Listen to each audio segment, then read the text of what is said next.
Welcome to my channel. බලව්වේ වෙන දේවල් එක්ක ලහිරුගේ හිතේ සැකයක් ඇති වුණා. කොල්ලා කල්පනාවෙන්ම කාමරේට ඇවිල්ලා කෝල් එකක් ගත්තා. ඒ එයාගේ හොඳම යාළුවා සුපුන්ට. හෙලෝ මචං මට පොඩි හෙල්ප් එකක් ඕන. ලහිරුව කියනවා මොකෝ වෙන්න ඕන? මේක ෆෝන් එකෙන් කතා කරන්න බෑපන් සුපුන්. අපි හම්බෙලාම කතා කරමු. ඔයා කංගකාවට එනවද? මත් දැන් ගෙදරින් පිටත් වෙනවා. හරි මචං පරිස්සමින්. ලහිරු කංග ළඟට එද්දී සුපුනුත් එතනට ඇවිත් හිටියා. කොල්ලා ඉන්නේ ප්‍රශ්නයක කියලා දුරතියම්ම සුපුන්ට කොල්ලගේ මූණ දැක්ක හැටිය තේරුණා. ඇයි මචං උඹ මොකක් හරි අවුලකින්ද? ඔව් සුපුන් ලොකු අවුලක්. ඒක නෙමෙයි. උඹ දන්නවද මේ ගමේ ඉන්න නන්දාවති කියලා ගෑනු කෙනෙක්ව? ටිකක් වයසක කෙනෙක්. පියසීරි ආච්චිගේ වයස වගේ ඇති. ඔව් අර කෙල්ලගේ ආච්චි කෙනෙක් කියන්නේ. මොන? ඇයි උඹ පස්සෙන් ගියේ ඉස්කෝලේ කාලේ? මං කොහෙද බං පස්සෙන් ගියේ? ඒ කෙල්ලව මට දැකලා හුරුයි වගේ නිසානේ ටිකක් කතා කළේ. එතකොට ඒ යාගේ ආච්චිද? ඔව්. ඇයි උඹට ඒක දැනගන්න ඕන වෙලා දවුලින් වගේ හිටියේ? සුපුන් නැවේ කටගුණින් hina වෙලා. ඒකත් එකක්. ඒත් ඒකම නෙමෙයි බං හේතුව. එහෙනම් මොකද? ඒක මං වෙලාවම කියන්නම් මචං. ටිකක් වෙලා කල්පනා කරපු ලහිරෝ එහෙනම් මචං මං යනවා. අපි පස්සේ වෙලාවක සෙට්ටුම් කොල්ලෝ. මට අද ලොකු වැඩක් තියෙනවා කරන්න. යාළුවකින් සමුවරන් කොල්ලා ආවා. වලව්වට ඇවිත් කෙලින්ම ගියේ කුස්සියට. පියසීලි හොයාගෙන. ආච්චියේ ඔයා කොහෙද? පියසීලි වලව්වේ පිළිකන්නට වෙලා රෑ කෑමට ගන්න මැල්ලුම් පිටියක් සුද්ධ කරන ගමන් හිටියේ. අනේ ඉතින් මේ කොල්ලා නම් මාව මේ ගෙදරින් එලවන්නම තමා බලන්නේ. පියසීලි කම්මලක අතකත් තියාගෙන කිව්වේ. ඒ උඹට දුවා වෙලවන්නේ. අනික මං එහෙම කරනකම් බලන් ඉඳී කියලා හිතුවද? පාඩුවේ ඉන්න ආච්චි. ඒක නෙමෙයි. අපි තේ ටිකක් බොමුද? හා බබා ඉන්නකෝ.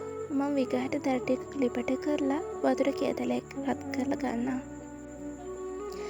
කියලා සුද්ධ කර කර හිටපු මැල්ලුම් මිටිය පැත්තකින් තියලා පියසීලි කේතලේ ලිප තියලා තරලා හැස්ති කළා.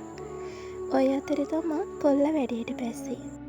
හිමින් සීරුවේ කතාවෙන් කතා කොල්ලට ඕනුනේ පලිඟුලා ගැන විස්තර පියසීලිගෙන් දැනගන්න.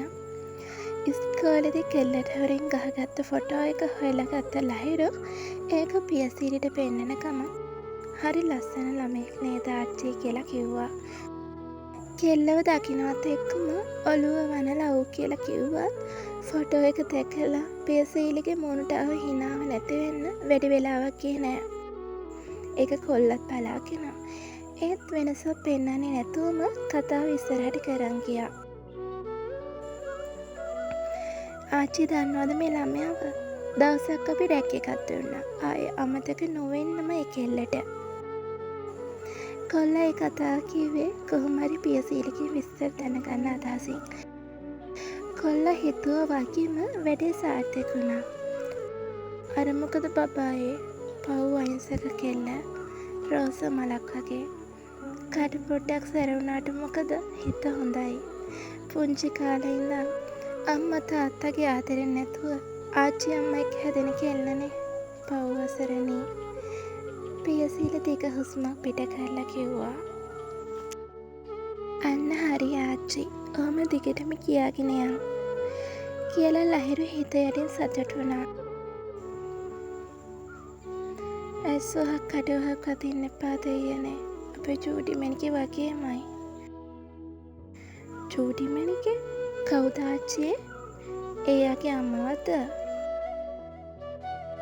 ඔව් බබා. අපේ චූටි මැනිකේ හරි ලස්සනයි. ඉදි රූපයක් වගේ. කොහෙද ඉතින්? ඔයාලට පෙන්න නෑනේ යාව දකින්න. සිරියාවන්ත කෙල්ල. අනේ මේ ගමටම නෑ වගේ කෙනෙක්. එයා ඉතින් මුළු වලව්වම එළියයි. දැන් මේ කරා වැටිලා තිබුණට. මොකක්ද ආච්චි ඒ කතාව? එයා ඉති කිව්වේ.